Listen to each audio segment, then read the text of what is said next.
नमस्कार, हमारे IGNOU audio books channel पर आपका स्वागत है। इंदिरा गांधी राष्ट्रीय मुक्त विश्वविद्यालय सतत शिक्षा विद्यालय स्नातक डिग्री कार्यक्रम वैकल्पिक पाठ्यक्रम BGSI 001 जेंडर संवेदीकरण समाज संस्कृति और परिवर्तन खंड 4 स्वास्थ्य एवं जेंडर इकाई 11 सामाजिक संदर्भों में स्वास्थ्य 11.1 प्रस्तावना। पहले यह जानना महत्वपूर्ण है कि स्वास्थ्य को किस रूप में सभी जेंडर के लोग समझते हैं, जिससे कि प्रत्येक लिंग वर्ग को स्वास्थ्य की जरूरतों पर विचार हो सके। मानवाधिकार की सार्वभौमिक घोषणा 1948 में स्वास्थ्य का अधिकार भी दिया गया है। WHO में स्वास्थ्य का अधिकार मुख्य सिद्धांत है। इस इकाई को हम लिंग तथा जीवन चक्र दृष्टिकोण की समझ पर आधारित स्वास्थ्य की संरचना की चर्चा से शुरुआत करते हैं। जीवन चक्र दृष्टिकोण मानव जीवन में शैशवावस्था से लेकर वयस्क होने तक विकास की विभिन्न अवस्थाओं की व्याख्या करता है। हमने महिलाओं की विभिन्न अवस्थाओं में होने वाली स्वास्थ्य समस्याओं की चर्चा करने के लिए विकास के एरिक्सन मॉडल का प्रयोग किया है। जीवन चक्र दृष्टिकोण के अतिरिक्त मानसिक स्वास्थ्य तथा LGBTQ के स्वास्थ्य के मुद्दों की भी इस इकाई में चर्चा की गई है। अब हम इस इकाई के पाठन के उद्देश्यों की बात करते हैं। 11.2 उद्देश्य। इस इकाई को पढ़ने के बाद आप समझ सकेंगे। स्वास्थ्य को परिभाषित करना, जेंडर एवं स्वास्थ्य के मुद्दों की व्याख्या करना, जेंडर पर आधारित स्वास्थ्य संरचना का वर्णन करना, मानसिक स्वास्थ्य के महत्व की चर्चा तथा गैर नियामक लैंगिकता के स्वास्थ्य से जुड़े मुद्दों की सूची तैयार करना। 11.3 परिभाषाएं। विश्व स्वास्थ्य संगठन WHO के अनुसार स्वास्थ्य पूर्ण शारीरिक, मानसिक एवं सामाजिक स्वास्थ्य कल्याण की अवस्था है। यह केवल रोग या अशक्त होने से मुक्त होना नहीं है। यह परिभाषा अंतर्राष्ट्रीय स्वास्थ्य सम्मेलन के न्यूयॉर्क में 19 से 22 जून को हुए सम्मेलन में स्वीकार की गई थी, जिस पर 22 जुलाई 1946 को 61 देशों के प्रतिनिधियों ने हस्ताक्षर किए थे तथा यह 7 अप्रैल 1948 से लागू हुआ था। स्वास्थ्य के विभिन्न तत्व हैं: शारीरिक, मानसिक, भावनात्मक, सामाजिक तथा लैंगिक। इनकी निम्नलिखित विशेषताएं हैं। प्रत्येक तत्व स्वास्थ्य के एक विशेष पक्ष को प्रभावित करता है। सभी तत्व परस्पर जुड़े हुए हैं। सभी तत्व मिलकर व्यक्ति के स्वास्थ्य को निर्धारित करते हैं। उपर्युक्त परिभाषा तथा विभिन्न संबद्ध तत्वों को देखने के बाद इस निष्कर्ष पर पहुंचा जा सकता है कि स्वास्थ्य व्यक्ति का पूर्ण स्वास्थ्य कल्याण या बेहतरी का द्योतक है।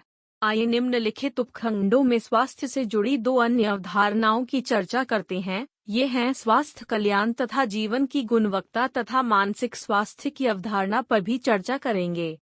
11.3.1 जीवन की गुणवत्ता डैश।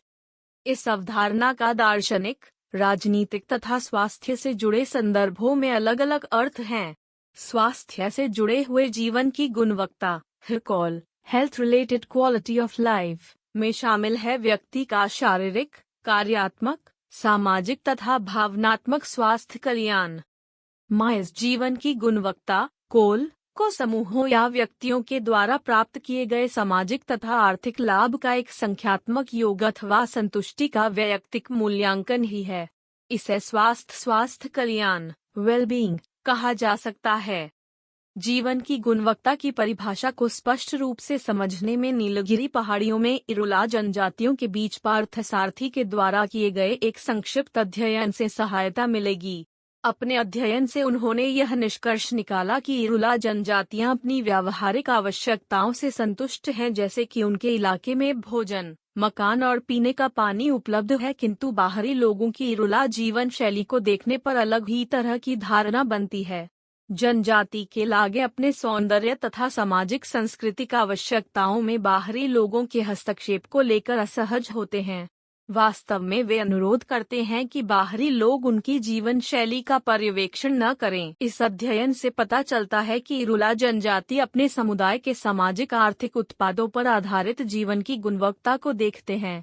वे मूलतः अपने जीवन से संतुष्ट हैं, किंतु बाहरी लोग उन्हें अपनी दृष्टि से देखते हैं और पाते हैं कि उनका जीवन गुणवत्तापूर्ण जीवन नहीं है। यूनेस्को 1977 के अनुसार QOL जीवन की गुणवत्ता एक समावेशी अवधारणा है जिसमें जीवन के सभी पहलू शामिल हैं, पदार्थ परक आवश्यकताएं तथा अतीन्द्रिय पक्ष जैसे वैयक्तिक विकास, आत्म साक्षात्कार तथा स्वास्थ्य परिस्थिति की व्यवस्था। जीवन की गुणवत्ता समष्टि, समूहगत तथा व्यक्तिगत दोनों स्तरों पर काम करती है। व्यक्तिगत स्तर पर जीवन की गुणवत्ता में है भोजन, आश्रय, मकान, वस्त्र, पेयजल, पीने का पानी तथा वांछनीय संसाधन। समष्टिगत स्तर पर जीवन की गुणवत्ता में शामिल है संरचनागत सुविधाएं, यातायात, व्यक्तियों की सुरक्षा तथा उत्तरदायी शासन। QOL का आकलन संकेतकों के द्वारा किया जाता है। बिल्शन तथा आटकिंस ने आत्मनिष्ठ तथा वस्तुनिष्ठ संकेतकों को विकसित किया। वस्तुनिष्ठ संकेत हैं भोजन, वस्त्र तथा मकान, और उनका पर्यवेक्षण किया जा सकता है।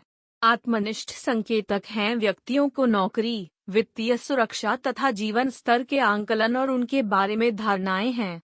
11.3.2 स्वास्थ्य कल्याण मेरियम वेबस्टर शब्दकोश के अनुसार वेल बीइंग का अर्थ है प्रसन्न, स्वस्थ अथवा सफल होने की अवस्था है। वेल बीइंग या स्वास्थ्य कल्याण को किसी व्यक्ति या अन्य सामाजिक इकाइयों की जीवन की गुणवत्ता के द्वारा भी परिभाषित किया जाता है। जीवन की गुणवत्ता के तरह व्यक्ति का स्वास्थ्य कल्याण या बेहतरी को भी आत्मनिष्ठ और वस्तुनिष्ठ दृष्टिकोण से देखा जा सकता है। आत्मनिष्ठ पक्ष भावनात्मक या आध्यात्मिक स्वास्थ्य कल्याण से जुड़े हैं, जबकि वस्तुनिष्ठ पक्ष शारीरिक स्वास्थ्य से जुड़े हैं। शारीरिक स्वास्थ्य कल्याण का आंकलन महिलाओं के जीवन के मात्रात्मक एवं गुणात्मक पक्षों के माध्यम से किया जा सकता है। इन पक्षों में शामिल है भोजन, संरचनात्मक सुविधाएं, स्वास्थ्य तथा शिक्षा तक पहुंच। निम्नलिखित अनुभाग में हम लोग मानसिक स्वास्थ्य की अवधारणा को समझेंगे। 11.3.3 मानसिक स्वास्थ्य मानसिक स्वास्थ्य का संबंध आत्मगत भावनाओं से है, जैसे असमझ, क्रोध, चिंता या प्रसन्नता, जो मानसिक अवस्था को व्यक्त करता है। सामान्यतः इसमें निम्नलिखित बातें होती हैं। उन भावनाओं पर नियंत्रण रखना जिससे यह होता है कि व्यक्ति विपरीत परिस्थितियों से कैसे निपटता है, दूसरे लोगों की उन जरूरतों के प्रति संवेदनशीलता जिससे पता चलता है कि व्यक्ति कोई निर्णय लेते समय कैसे दूसरों की जरूरतों तथा आवश्यकताओं के बारे में सोचता है, अपनी योग्यता के विषय में विश्वास, आत्मसम्मान से पता चलता है कि जीवन में व्यक्ति आगे क्या करना चाहता है, अनावश्यक तनाव, चिंता तथा सरोकारों से मुक्ति जिससे पता चलता है कि व्यक्ति स्वस्थ मस्तिष्क से परिस्थितियों को सुलझाते हुए निर्णय लेता है। अब तक हमने स्वास्थ्य से जुड़ी कुछ अवधारणाओं के बारे में जाना। अब हम महिलाओं और पुरुषों के स्वास्थ्य के मुद्दों को चर्चा करें तथा लैंगिक दृष्टि से स्वास्थ्य का विश्लेषण करें। 11.4 जेंडर एवं स्वास्थ्य। जैसा कि हमने पहले देखा है, महिलाओं और पुरुषों के बीच लैंगिक भेदभाव तथा लैंगिक असमानताओं का प्रभाव महिलाओं के जीवन के सभी पक्षों पर पड़ता है तथा उन्हें एक अहितकारी स्थिति में पहुंचा देता है। यही महिलाओं के स्वास्थ्य के बारे में भी है। जब आप महिलाओं के स्वास्थ्य की स्थिति को जानेंगे तो आप उनके स्वास्थ्य की आवश्यकता को पूरा करने के लिए महत्वपूर्ण उपाय करने की जरूरत को समझेंगे। उनकी आयु, जातीयता, धर्म तथा सामाजिक आर्थिक स्थिति के अनुरूप स्वास्थ्य की जरूरतों के विषय में आप इस पाठ्यक्रम की पहली इकाई में जान चुके हैं कि लैंगिक भूमिकाओं के विषय अनुसार कैसे महिला, पुरुष, बालिकाएं तथा बालक समाज में विभिन्न भूमिकाएं निभाते हैं। सामाजिक, सांस्कृतिक, जैविक तथा मनोवैज्ञानिक अंतरलिंगों में होने के कारण महिलाओं, पुरुषों, लड़के लड़कियों तथा SGBTQ में भी स्वास्थ्य की जरूरतों में भिन्नता होती है। इसलिए यह महत्वपूर्ण है कि स्वास्थ्य के मुद्दे की चर्चा भी जेंडर के परिप्रेक्ष्य में किया जाए। उदाहरण के लिए, सामाजिक सांस्कृतिक कठिनाइयों के कारण महिला अकेले दूर के अस्पताल या क्लिनिक तक नहीं जा सकती। इसके कारण वे अपने स्वास्थ्य की आवश्यकताओं को हल करने में एक कठिन स्थिति में आ जाती है। इसी प्रकार परिवार तथा समुदाय महिलाओं को अपने स्वास्थ्य के विषय में स्वयं निर्णय लेने की छूट नहीं देता। इसके अतिरिक्त पितृसत्तात्मक व्यवस्था, महिला पुरुष में असमान सत्ता संबंध, सामाजिक मर्यादाएं, शिक्षा का अभाव, रोजगार के कम अवसर, हिंसा के अनुभव महिलाओं को गुणवत्तापूर्ण स्वास्थ्य सुविधाओं तक पहुंचने से रोकता है। उपर्युक्त कारक महिलाओं के स्वास्थ्य पर प्रतिकूल प्रभाव डालते हैं, जिससे वे कुपोषण, खराब पुनरुत्पादक संतानोत्पत्ति, स्वास्थ्य तथा अधिक रोगग्रस्तता और मृत्यु की शिकार हो जाती है। इन भिन्नताओं पर विचार करते हुए यह महत्वपूर्ण है कि स्वास्थ्य से जुड़ी जेंडर की दृष्टि से नीतियों का निर्माण एवं क्रियान्वयन महत्वपूर्ण है। इस प्रकार विशिष्ट कमजोर समूहों की आवश्यकताओं तथा समाज के सभी समूहों के बीच अंतर को पहचानना तथा ऐसे कार्यक्रमों और नीतियों के माध्यम से उनकी समस्याओं को पूरा करना आवश्यक है, जिससे कि उनके स्वास्थ्य की गुणवत्ता को सुनिश्चित किया जा सके। जेंडर विश्लेषण एक पद्धति है जिससे प्रत्येक समूह की जरूरतों तथा उनकी कमजोरियों को पहचाना जा सकता है। कैंडिडा मार्च, इन स्मिथ तथा मैत्रेयी मुखोपाध्याय के अनुसार जेंडर विश्लेषण समाज में महिलाओं और पुरुषों के संबंध और इन संबंधों में असमानताओं को उजागर करता है। इस तथ्य का विश्लेषण करता है कि स्त्री पुरुष में कौन क्या चाहता है, कौन क्या कहता है, कौन क्या है, कौन निर्णय करता है, कैसे, कौन लाभ पाता है, हानि पाता है। इन प्रश्नों को पूछकर जेंडर विश्लेषण समाज में शक्ति संबंध को तलाशने की कोशिश करता है तथा प्रयास करता है कि कैसे ये शक्ति संबंध घरेलू कामकाज के संचार तथा श्रमिक बाजार को प्रभावित करते हैं। स्वास्थ्य में जेंडर विश्लेषण इसका परीक्षण करता है कि कैसे जैविक एवं सामाजिक सांस्कृतिक कारक स्वास्थ्य व्यवहार, परिणामों तथा सेवाओं को प्रभावित करने के लिए अंतःक्रिया करते हैं, परस्पर जुड़ते हैं। यह इन बातों को भी उद्घाटित करता है कि कैसे जेंडर असमानता, लैंगिक असमानता, स्वास्थ्य एवं स्वास्थ्य कल्याण को प्रभावित करता है। प्रगति परीक्षण अभ्यास 1, स्वास्थ्य कल्याण, जीवन की गुणवत्ता और जेंडर विश्लेषण को परिभाषित कीजिए। 2. कैसे स्वास्थ्य के सरोकार पुरुषों, महिलाओं और अन्य लैंगिकता के व्यक्तियों में अलग अलग होते हैं। आइए निम्नलिखित अनुभागों में हम स्वास्थ्य की संरचना के विषय में जानते हैं। 11.5 स्वास्थ्य की संरचना कैसे होती है। जैसा कि हमने पिछली इकाइयों में देखा है कि जेंडर तथा जेंडर संबंध महिला और पुरुष के बीच असमानता उत्पन्न करते हैं। महिला और पुरुष के बीच असमानता की रचना महिला और पुरुष के स्वास्थ्य को बनाने के व्यवहार का निर्धारण करती है। परिवार और समाज में महिला और पुरुष के बीच असमानता के कारण महिलाओं को स्वास्थ्य सुविधाओं तक पहुंचना कठिन हो जाती है। आइए हम जानेंगे कि किस तरह से व्यापक परिप्रेक्ष्य में जेंडर महिलाओं के स्वास्थ्य को निर्धारित करता है। प्रजनन, संतानोत्पत्ति तथा सामाजिक भूमिकाओं में विद्यमान असमानता के कारण महिलाओं के लिए कठिन हो जाता है कि वे अपने जीवन के हर पक्ष के विषय में निर्णय लें। असमानता उनके जीवन के आरंभ से ही शुरू हो जाती है। लड़कियों की स्कूली शिक्षा तथा कार्य व्यवसाय का फैसला परिवार करता है। दूसरी बात यह है कि महिलाओं के लिए यह निर्णय कर पाना कठिन होता है कि वे अपने जीवन में आगे क्या करें तथा वे स्वास्थ्य सुविधाओं को कैसे हासिल करें। यदि महिलाएं स्वास्थ्य केंद्रों तक पहुंच भी जाएं तो भी उनके लिए यह निर्णय कर पाना कठिन होता है कि वे स्वास्थ्य सुविधाओं का प्रयोग करें या न करें, क्योंकि उनका सामाजिकरण इस प्रकार किया जाता है कि वे स्वयं निर्णय न लें। वियना में हुए विश्व मानवाधिकार सम्मेलन 1993 में यह ध्यान दिया गया कि हिंसा महिलाओं पर सर्वाधिक सामान्य रूप से होने वाला मानवाधिकार उल्लंघन है। जेंडर आधारित हिंसा महिलाओं के संपूर्ण स्वास्थ्य को प्रभावित करती है। महिलाओं को पोषक आहार, स्वच्छ पानी, सुरक्षित मकान, सुरक्षित आवागमन तथा सुगम स्वास्थ्य सुविधाओं की आवश्यकता होती है। इस प्रकार महिलाओं का स्वास्थ्य बाह्य पर्यावरण तथा व्यक्तिगत पर्यावरण दोनों के द्वारा निर्धारित होता है। राष्ट्र, राज्य, समाज तथा परिवार महिलाओं के स्वास्थ्य को निर्धारित करता है। अमर्त्य सेन लिखते हैं, कठिनाइयों का बोझ महिलाओं पर उनके अनुपात से अधिक पड़ता है। यह निम्नलिखित असमानताओं के कारण होता है। वे भारतीय संदर्भ में असमानता की खोज निम्नलिखित शीर्षकों के अंतर्गत अनेक उदाहरणों के साथ करते हैं। 1. जीविता की असमानता। 2. जन्म दर असमानता, लिंग भेदभाव की दृष्टि से गर्भपात तथा कन्या भ्रूण हत्या। 3. असमान सुविधाएं, मूलभूत सामाजिक संरचना का अभाव जैसे विद्यालय तथा महिलाओं के लिए अस्पताल। 4. विशेष अवसर असमानता। 5. व्यावसायिक असमानता। 1. जीविता की असमानता। 2. जन्म दर असमानता, लिंग भेदभाव की दृष्टि से गर्भपात तथा कन्या भ्रूण हत्या। 3, असमान सुविधाएं, मूलभूत सामाजिक संरचना का अभाव जैसे विद्यालय तथा महिलाओं के लिए अस्पताल। 4, विशेष अवसर असमानता। 5, व्यावसायिक असमानता। 6, स्वामित्व की असमानता। 7, घरेलू असमानता, महिलाएं कम शिक्षित हैं, उनके पास कम संपत्ति है तथा निर्णय लेने वाले निकायों जैसे संसद तथा राज्य विधानसभाओं में उनका प्रतिनिधित्व कम है, किंतु उत्पादन, संतानोत्पत्ति तथा सामुदायिक कार्यों में उनका योगदान अधिक है, जो ध्यान देने योग्य है। महिला के साथ भेदभाव उसके जीवन के आरंभ से ही शुरू हो जाता है।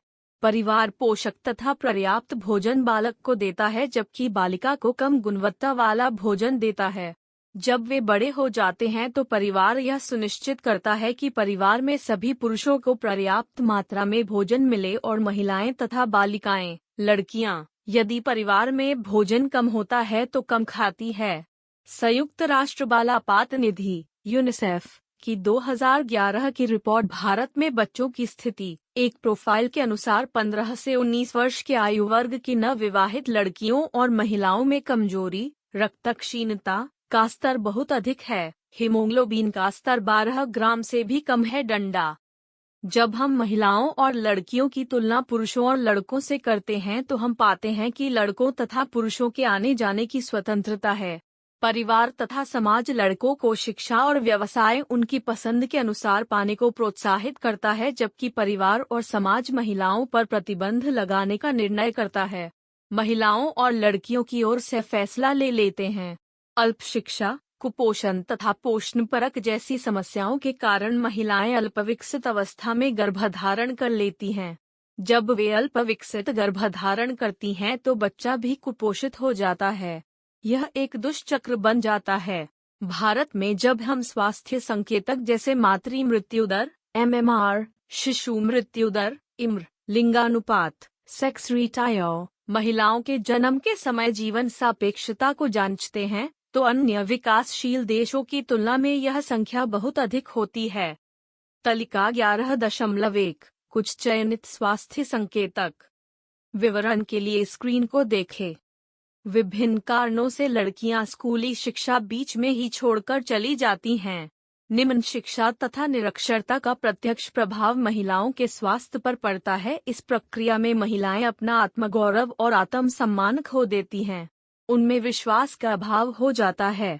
उनके व्यक्तित्व में परिवर्तन के अलावा परिवार तथा समाज में उनके महत्व को यह कम कर देता है। निम्नलिखित अनुभाग में आप जीवन चक्र दृष्टिकोण उपागम के विषय में जानेंगे कि कैसे महिलाओं के जीवन की प्रत्येक अवस्था में भेदभाव होता है। आप सुन रहे ऑडियो लर्निंग को 11.6 जीवन चक्र दृष्टिकोण। मनुष्य शिशु के रूप में पैदा होता है और धीरे धीरे विभिन्न अवस्थाओं से गुजरते हुए बड़ा होता है। इन अवस्थाओं को जीवन चक्र कहते हैं। जीवन चक्र की विकास अवस्थाओं के रूप में परिभाषित किया जाता है जो जीव के जीवन में घटित होती हैं। जीवन चक्र तक समाप्त हो जाता है जब जीव की मृत्यु हो जाती है। प्रसिद्ध मनोवैज्ञानिक एरिक एरिक्सन ने सबसे पहले 1950 में प्रकाशित अपनी पुस्तक बचपन और समाज में मानव विकास की 8 अवस्थाओं के सिद्धांत को प्रस्तुत किया। एरिक्सन ने अपना सिद्धांत व्यावहारिक स्तर पर मुख्यतः व्यापक फील्ड रिसर्च के माध्यम से किया। उन्होंने बताया कि कैसे लोगों का व्यक्तित्व और व्यवहार बनता है। तालिका 11.2 में एरिक्सन की 8 मनोवैज्ञानिक संकट की अवस्थाओं तथा प्रत्येक अवस्था में आयु को दिखाया गया है। तालिका 11.2 एरिक्सन की 8 मनोवैज्ञानिक सामाजिक अवस्थाएं।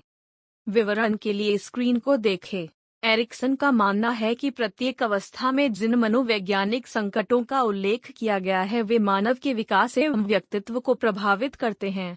एरिक्सन के मानव विकास की अवस्थाओं के वर्गीकरण को देखने के बाद हम देखेंगे कि कैसे महिलाएं प्रत्येक अवस्थाओं में संकटों का सामना करती हैं। शैशव 0-1 वर्ष। कन्या के जन्म के पहले से ही वह कन्या भ्रूण हत्या की चुनौतियों का सामना करने लगती है। यदि कोई कन्या जन्म ले भी लेती है तो वह भेदभाव का शिकार होने लगती है, अर्थात उसे पोषक आहार नहीं मिलता तथा माताएं बच्चियों की अच्छी तरह से देखभाल और खान पान पर ध्यान नहीं देती। जन्म के पहले लिंग परीक्षण के आधार पर गर्भपात भी कराया जाता है। आरंभिक बाल्यावस्था, चहलकदमी और शौचालय जाने का प्रशिक्षण। 1-3 वर्ष शैशवावस्था की भांति इस अवस्था के दौर में भी बालिकाओं के साथ भोजन, वस्त्र तथा सामाजीकरण की प्रक्रिया में भेदभाव किया जाता है।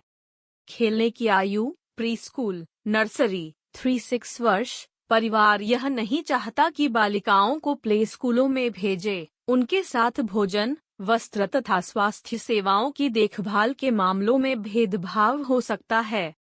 स्कूल जाने की आयु, आरंभिक स्कूल, 5-12 वर्ष। इस आयु में बालिकाओं को सिखाया जाता है कि वे अपने से छोटे बच्चों की देखभाल करें। यदि घर पर ज्यादा काम होता है तो बालिकाओं को कहा जाता है कि वे स्कूल बंद कर दें। देश के अनेक हिस्सों में उच्च प्राथमिक, माध्यमिक तथा उच्चतर माध्यमिक विद्यालय घर के पास नहीं होते। ऐसे मामले में परिवार अपने घर की बालिकाओं को दूर दराज के स्कूल में भेजने से मना कर देता है। बालिकाओं को स्वास्थ्य सुविधाओं के अभाव का भी सामना करना पड़ता है। उनको शारीरिक हिंसा, मारपीट का भी सामना करना पड़ सकता है। किशोरावस्था, मासिक धर्म का आरंभ, टीनेज, 9-18 वर्ष। जब बालिकाओं में मासिक धर्म का आना शुरू हो जाता है तब उन्हें मासिक धर्म के आरंभ अर्थात जनस्वला होने को समझाने के लिए मनोवैज्ञानिक, सामाजिक परामर्श तथा चिकित्सीय जानकारी देने की आवश्यकता होती है। परिवार तथा समाज उनकी जरूरतों को नहीं समझता। स्थानीय विद्यालयों, समुदायों तथा सरकारों को बालिकाओं की इस मामले में सहायता अवश्य करनी चाहिए कि वे अपने शरीर में हो रहे शारीरिक और मनोवैज्ञानिक बदलावों को समझ सकें।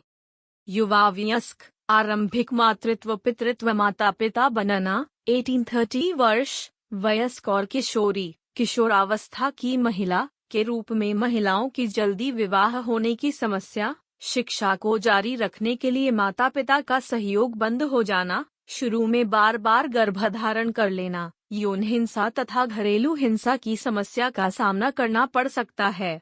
इस अवस्था में मातृत्व स्वास्थ्य की बड़ी चिंता होती है। भारत में गर्भवती महिलाओं की मृत्यु का आमतौर पर कारण है रक्तस्राव, खून बहना, गर्भपात, संक्रमण, प्रसव में बाधुली, गर्भावस्था के दौरान उच्च रक्तचाप का होना तथा खून की कमी। वयस्कत्व, 30-50, घरेलू तथा यौन हिंसा, तनाव, 3 स्तरों पर बोझ कुछ ऐसे मुद्दे हैं जिनका सामना इस दौरान महिलाओं को करना पड़ता है। परिपक्वावस्था, वृद्धावस्था, 50 वर्ष से अधिक। पिछली अवस्थाओं की भांति इस अवस्था में भी महिलाओं को जिस प्रमुख समस्या का सामना करना पड़ता है वह है हिंसा। परिवार महिला का परित्याग भी कर सकता है और उसे घर से भी निकाल सकता है। उपरोक्त अनुभाग निम्नलिखित वेबसाइट से लेकर उसे परिवर्तन के साथ प्रस्तुत कर तैयार किया गया है।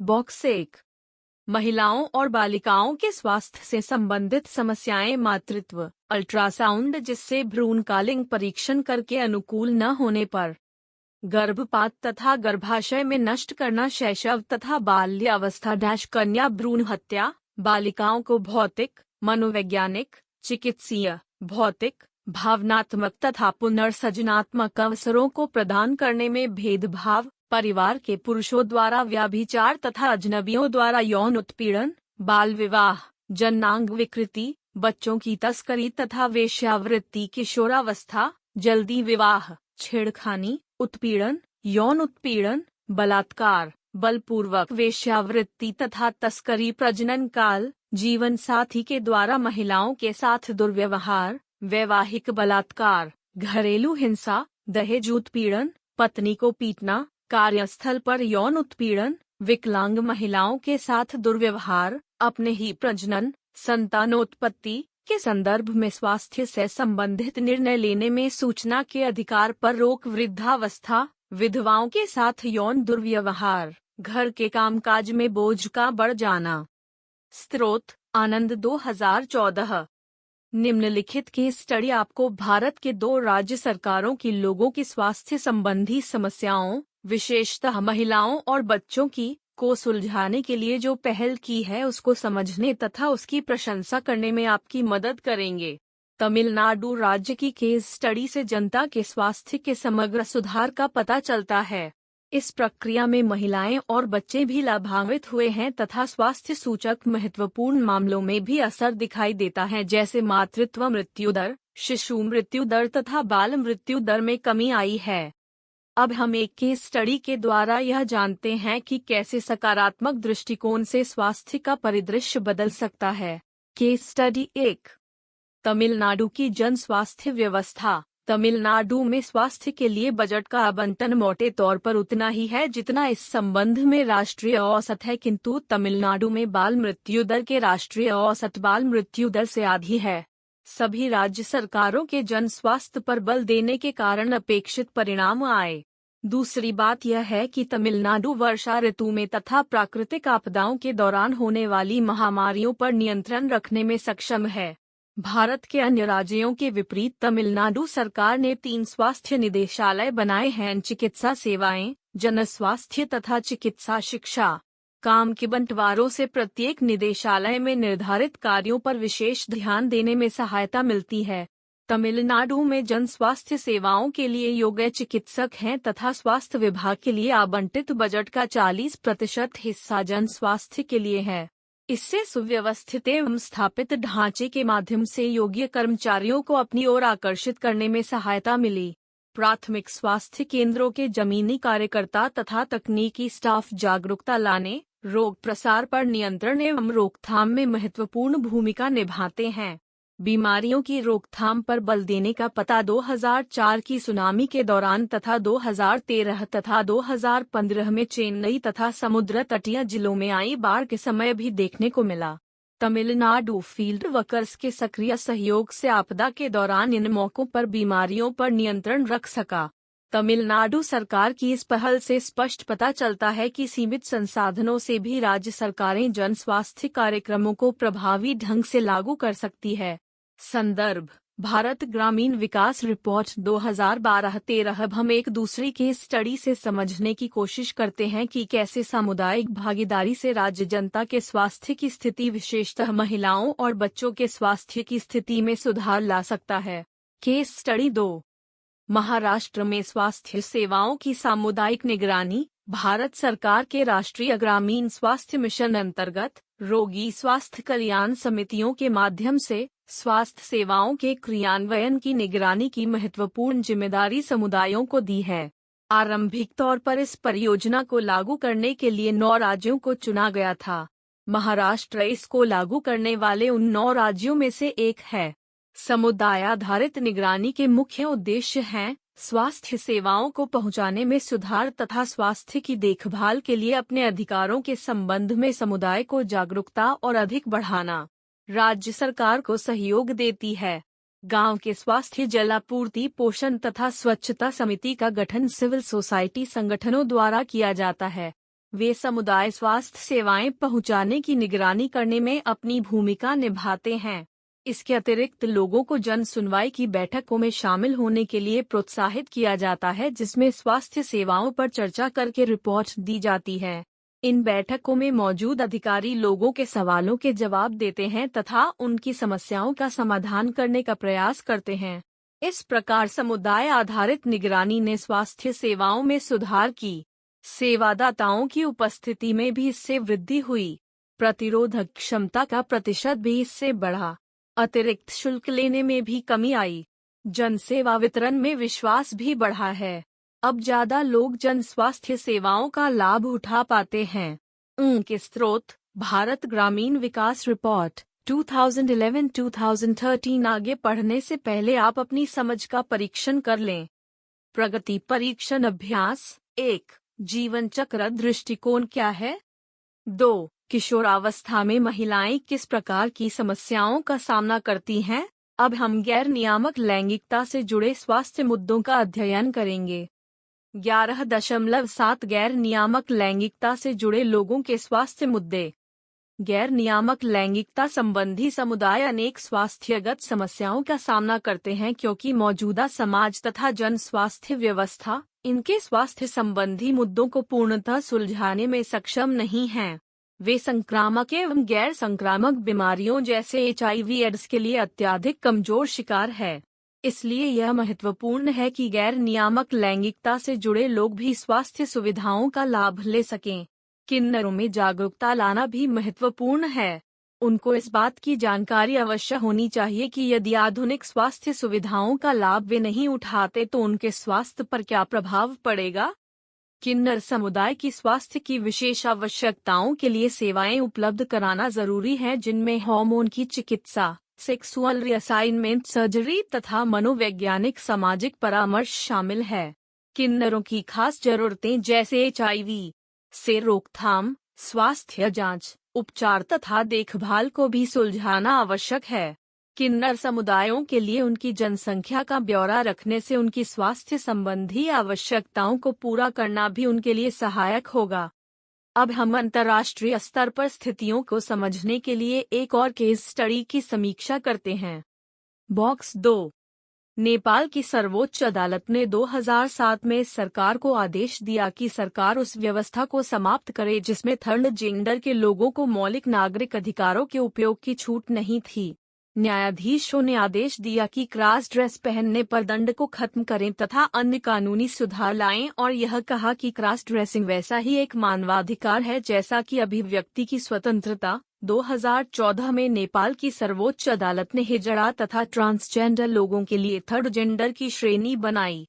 उरुग्वे के कानून में 18 वर्ष से अधिक आयु के लोगों को सरकारी कागजात में अपना नाम तथा लिंग बदलने की अनुमति 2009 से दी गई। अर्जेंटीना की सीनेट ने जेंडर पहचान कानून को सर्वसम्मति से पारित किया। इसी कानून के अंतर्गत ट्रांसजेंडर लोग अपना जन्म प्रमाण पत्र, राष्ट्रीय पहचान पत्र तथा पासपोर्ट बिना किसी चिकित्सीय निरीक्षण के बनवा सकते हैं। डेनमार्क ने भी उसी मॉडल को 2014 में अपनाया। इसके अतिरिक्त यह जरूरी है कि जनता में जागरूकता लाई जाए तथा इस संबंध में कानून बनाए जाएं। संदर्भ www.who.etal।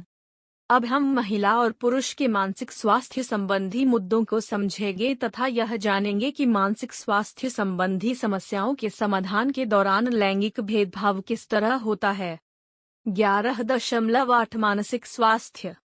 इस इकाई के उपखंड 1 में आपने मानसिक स्वास्थ्य के विषय में पढ़ लिया है।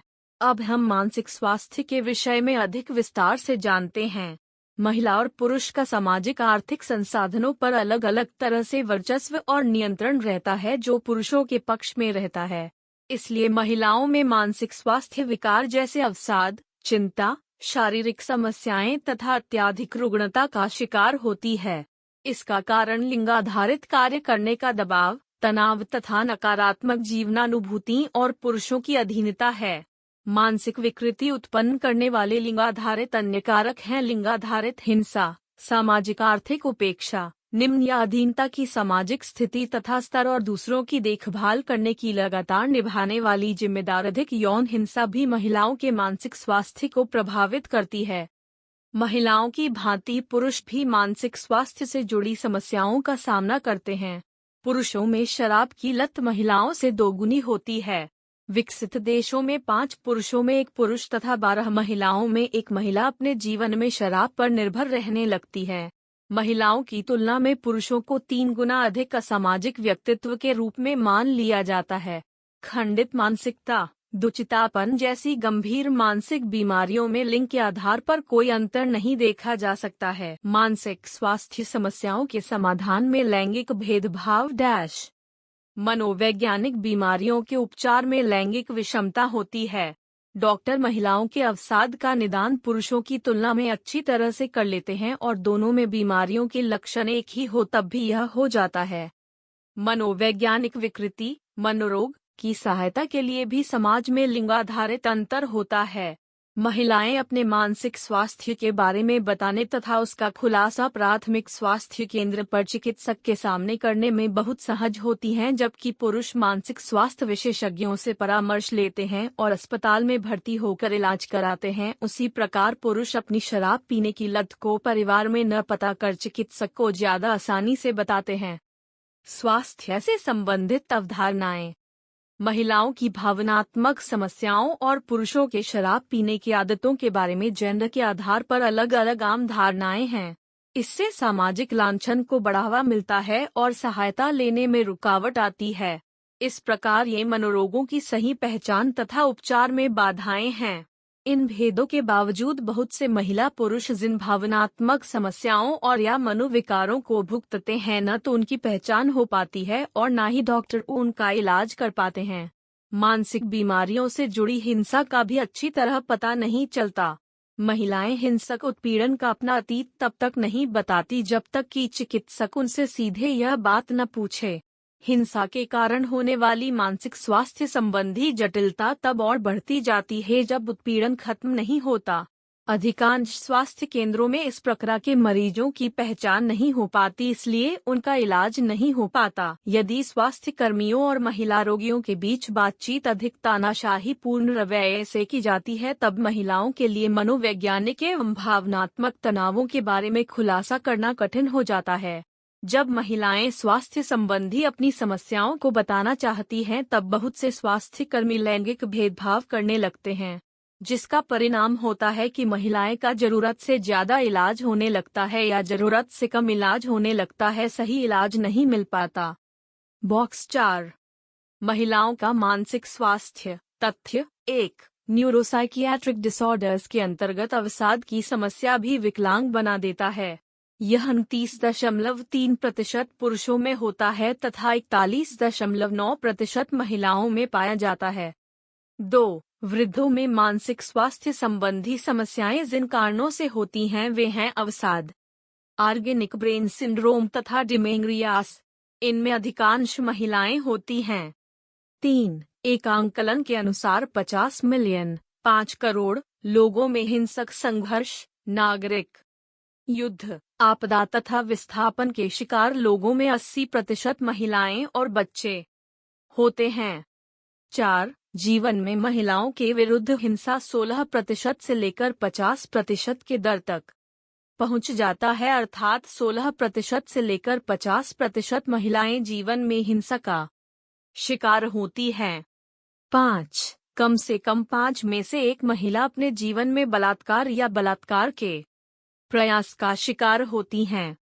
आगे पढ़ने से पहले अभी तक पढ़े हुए अनुभागों की समझ का परीक्षण कर लें।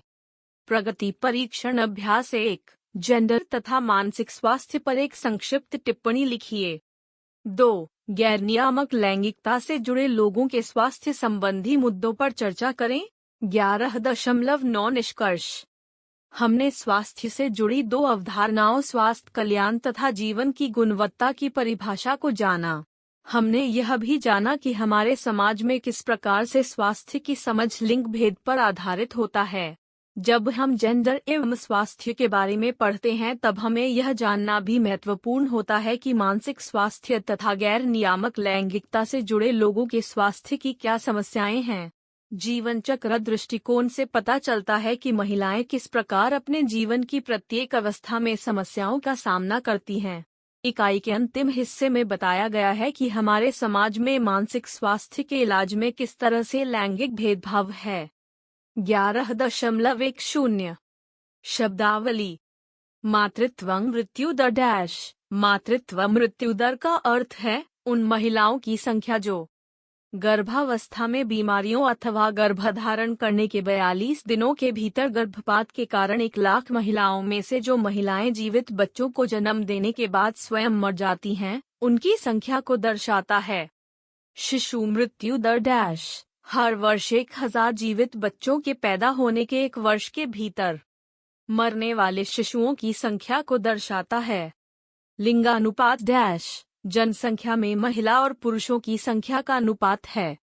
11.12 अभ्यास के लिए प्रश्न 1 एरिक्सन के जीवन चक्र के मॉडल की व्याख्या करते हुए महिलाएं हर अवस्था में जिन समस्याओं का सामना करती है उसकी चर्चा कीजिए। 2 संक्षेप में बताइए कि स्वास्थ्य की समझ किस प्रकार जेंडर के आधार पर तैयार की जाती है। धन्यवाद, मिलते हैं अगले वीडियो में।